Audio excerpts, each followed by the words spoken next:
Hi everybody, so it's Britt from Wevolve, and I'm here to share with you 3 pet foods that you never want to feed your cats or your dogs. So I have other videos where I actually list all the foods that you don't want to feed your pets, and I have an at-home holistic pet course which I've developed for you that shares literally every single thing that you need to know to be able to take care of your pets at home. So what to feed them, what to do if they have infections, what to do if how you can tell if they need to go see a vet or not.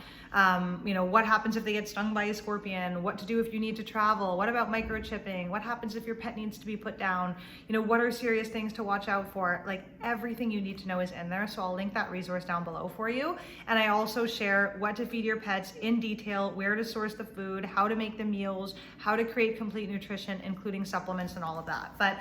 And I do have another video where I list all the foods to not feed your cats or dogs, but these are top 3 foods, like just the 3 things you want to make sure to never feed your pets. The first one is going to surprise a lot of people, and that is commercial animal food.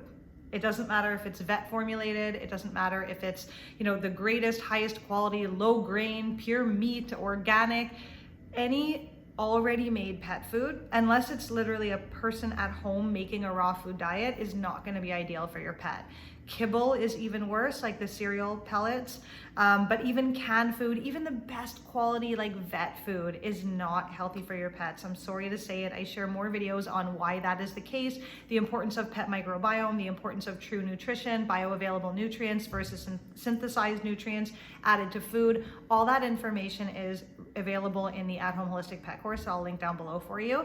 But to keep this video short, I'm just gonna list the 3 foods. So commercial food of any kind. So if you're still buying food from a vet or a grocery store or a pet center, that's not the ideal food to feed your pet. Even if you get the best quality food, you're spending a lot of money for something with very little nutrition and usually a lot of inflammatory effects for your animal. So the first thing to avoid is pre-made foods of any kind, and to instead feed real foods to your animal.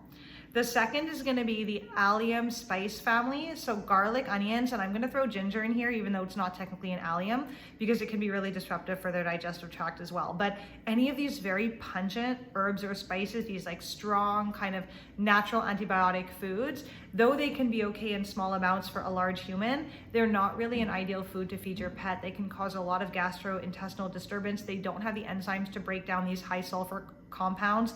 It can create even like bleeding intestinally in large enough amounts, like really toxicity in the liver. It's just not ideal. Animals, especially that are eating their biological diet, which is more of a raw food diet, they require a certain amount of microbiome strength and stomach acid and all of that. And you don't really want to be creating like irritation in the gastrointestinal mucosa, which is done when animals consume garlic, onion, or ginger. So better to avoid those things. And the third one is going to be, I'm gonna clump 3 in together because you guys know me, I'm always trying to shove extra information in there. Chocolate, caffeine, and sugar. So chocolate is bad because it has sugar and caffeine, but it's also bad because it has theobromine and other types of chemical constituents that, though okay for humans in small amounts, is just really toxic to your little cute furry friend, whether it be cats or dogs, kittens or puppies. So avoiding altogether. Caffeine is very dangerous for animals. They don't have the same endocrine system as we do. And actually, I have many videos in my human health platform, the Wevolve Tribe, which I'll also put down below, about why coffee is not good for humans either. I'm sorry. And what you can do to counteract the effects of coffee if you are a coffee drinker. So if you're an avid coffee drinker, you might want to check out my caffeine videos and what you can do to biohack to kind of like not have those issues. But anyway, that's a separate topic for another day, and it's about human health. So let's get back. But basically caffeine, they don't have the same hormone system as we do, and their adrenal glands get very irritated by caffeine consumption. Like, it's very toxic for them, for liver, kidneys, extremely dehydrating for them. They don't have the same amount of magnesium and B vitamin requirements that we do, and the diet doesn't provide necessarily the same amount that a human diet would. And so they don't usually have the capacity to deal with the stressors of caffeine or alcohol or other things. So caffeine and chocolate, very bad. I threw sugar into this one as well because, well, cats for one don't actually have the palate that detects sugar, so they can eat abnormally large amounts of sugar without realizing it. Like, they don't taste the sweetness.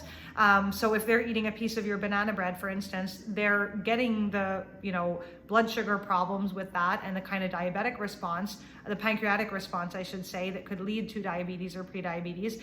And it's just, they don't process it. They don't have the enzymes. Their bodies are not designed. They are pure obligate carnivores. And even dogs that are more omnivorous, though they can handle a little bit of sugar a little better than cats can, it's very, very bad for them. It's not healthy for them. Now, that said, if your animal is eating kibble now, you don't need to panic. I recommend checking out the course or learning more about pet nutrition, even through your own research and self-study, so that you know exactly what to feed your pets to kind of like wean them off. I even have videos actually in the course where I talk about, you know, if your cat or dog is eating kibble, how to get them like to transition from one stage to the next, so it's not like a cold turkey thing, and their microbiome adapts, and to minimize, you know, all of that diet change kind of like repercussions or symptomology.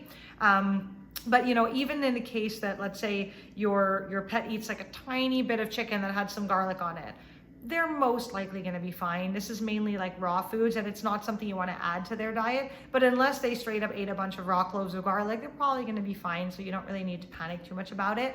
And in terms of chocolate or caffeine, like if you notice your dog ate a bunch of chocolate, then watch them and see if there's any neurological developments or whatever. And if anything comes up, you guys can check out the video where I talk about how to tell if your pet is poisoned and what to do if your pet is poisoned, to learn what to do if your pet has ingested something, you know, like a food that is toxic, or a substance or a plant or an herb or whatever else. So I do share that also in another video, and I talk a lot more in detail about that in my At Home Holistic Pet course as well.